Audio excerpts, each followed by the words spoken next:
السلام علیکم۔ بسم اللہ الرحمن الرحیم۔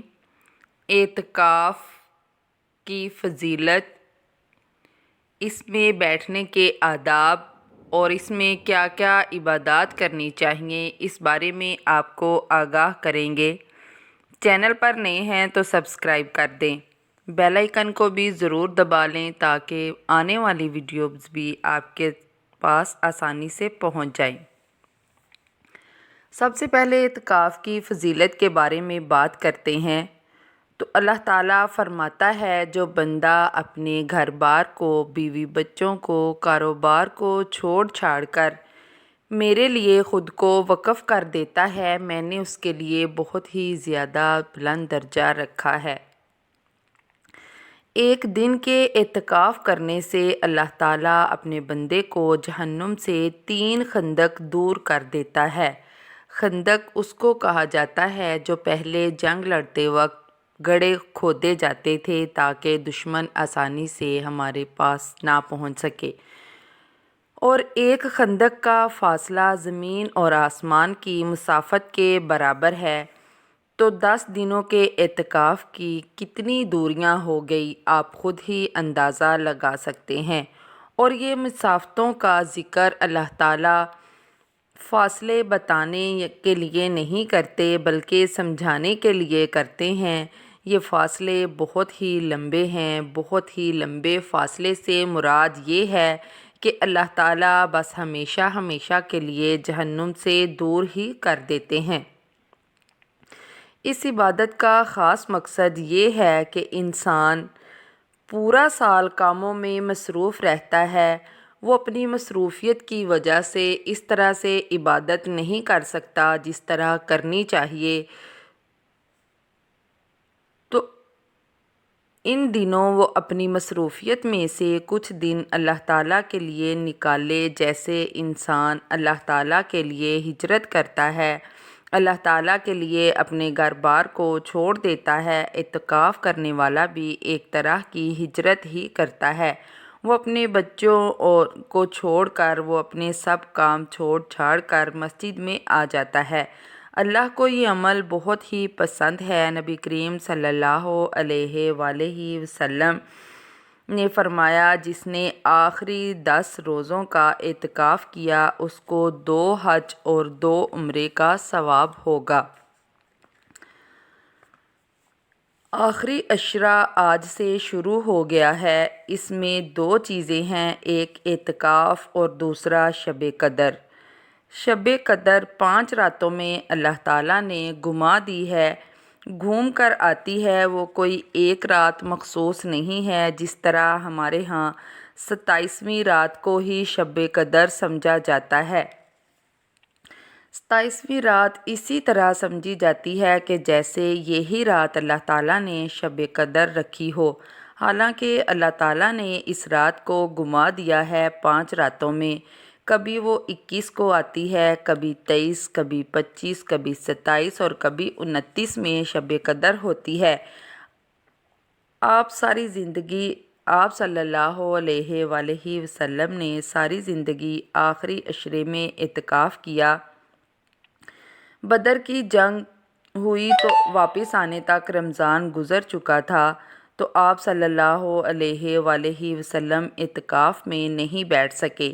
فتح مکہ بھی رمضان میں ہوا تو یہ 2 سال آپ صلی اللہ علیہ وآلہ وسلم مدینہ سے باہر تھے، آپ نے یہ 2 سال اعتکاف نہیں کیا، باقی 8 سال آپ نے اعتکاف کیا۔ آخری 10 ہجری میں جس سال آپ صلی اللہ علیہ وآلہ وسلم دنیا سے تشریف لے گئے، اس سال آپ نے 20 دن کا اعتکاف فرمایا اور جبرائیل علیہ السلام کے ساتھ قرآن پاک کو 2 دفعہ دہرایا۔ ایک دفعہ رمضان میں آپ صلی اللہ علیہ وآلہ وسلم کو کسی وجہ سے اپنا اعتکاف ملتوی کرنا پڑ گیا، تو آپ نے شوال کے مہینے میں 10 دن کا اعتکاف کیا۔ اعتکاف کا مطلب ہے مڑ جانا، پھر جانا، پلٹ جانا۔ اسی طرح یکسو ہو کر بیٹھ جانا کہ دل اللہ تعالیٰ کی طرف پھر جائے۔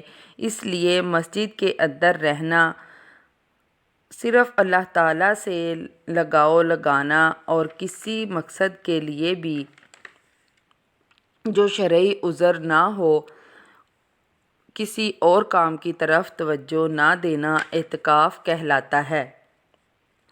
اعتکاف کا طریقہ اس طرح سے ہے کہ آخری عشرے میں یعنی 20ویں روزے کو مغرب سے پہلے سورج ڈوبنے سے پہلے آپ نے مسجد میں پہنچ جانا ہے، اور جو عورتیں گھر میں اعتکاف کرتی ہیں تو انہوں نے جو جگہ اعتکاف کے لیے مخصوص کی ہے تو عورتوں نے بھی سورج ڈوبنے سے پہلے اپنی بنائی ہوئی جگہ میں چلے جانا ہے، اور وہاں آپ نے دل میں نیت کرنی ہے کہ میں اللہ تعالیٰ کے لیے اعتکاف کر رہی ہوں یا کر رہا ہوں۔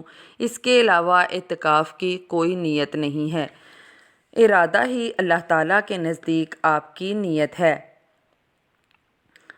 پھر جب تک عید کا چاند نظر نہیں آ جاتا تب تک آپ نے بغیر کسی شرعی عذر کے اپنے اعتکاف کی جگہ سے نہیں نکلنا۔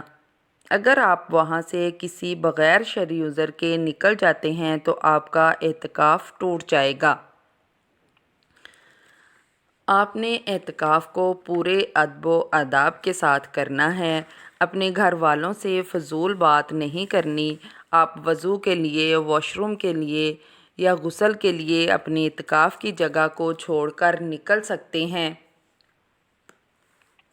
اعتکاف میں آپ نے فضول باتیں نہیں کرنی۔ اگر اعتکاف خشوع خضوع سے نہیں کیا تو اعتکاف کا کوئی فائدہ نہیں۔ اعتکاف کا مقصد ہی ہے کہ دنیا سے کٹ کر بیٹھ جانا، تنہائی میں اللہ تعالیٰ کی عبادت کرنا۔ تنہائی کا نام ہی اعتکاف ہے، اس میں آپ نے صرف اللہ تعالیٰ کو راضی کرنا ہے۔ 10 دن کا یہ اعتکاف آپ کی نجات کا ذریعہ بن سکتا ہے۔ اعتکاف میں آپ کیا کیا عبادات کرتے ہیں، یہ آپ کی اپنی مرضی بھی ہے کہ آپ تسبیحات کریں، نوافل پڑھیں، قرآن پاک پڑھیں، اللہ تعالیٰ کی عبادت ہی کرنی ہے۔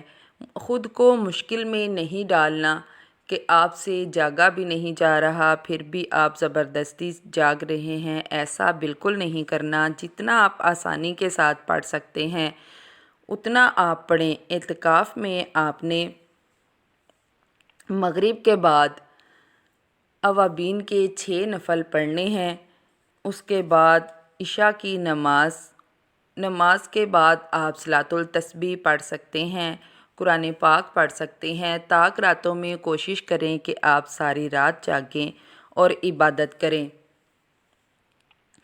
اعتکاف میں آرام کا سوال کیا جاتا ہے کہ اعتکاف میں آرام کب کرنا چاہیے۔ جب بھی آپ تھک جائیں اس وقت بھی آپ آرام کر سکتے ہیں۔ میں نے کچھ علماء کو بتاتے ہوئے سنا ہے کہ جب زوال کا وقت ہو تو اس وقت آپ آرام کریں۔ زوال کا وقت دونوں وقت ہوتا ہے، صبح جب سورج نکلتا ہے اور شام میں جب سورج ڈوبتا ہے، اس وقت کو زوال کا وقت کہا گیا ہے۔